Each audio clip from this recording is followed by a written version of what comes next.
வெறாது உதவும் பெருமாளே சகல துக்கமும் வர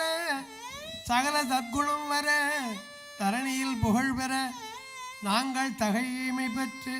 முருகா நாங்கள் தகைமை பெற்று உனது பற்சரணம் எப்பொழுதும் நட்போடு நினைத்திடவும் அருள்வாயே முருகா. சங்கடனாகி தளர்ந்து நோய் வினை வந்து உடல் மூட கலங்கிடாமதி தந்து எமை புறந்திடாய் உனது ஆரருளாலே கனத்த சிந்தமிழால் நினைகே நாங்கள் தினம் நினைக்கவும் தருவாய் உனது ஆரருள் எங்கள் கருத்திருந்து உரைவாய் எமது ஆறுயிர் துணையாக உன் இணைப்பதம் தரவே மயில் மீதினில் வர வேணும் முருகா. உன் இணைப்பதம் தரவே மயில் மீதினில் இட்டை தினத்தில் உன் திருப்புகழ் சந்த சபைதனில் எமது உளம்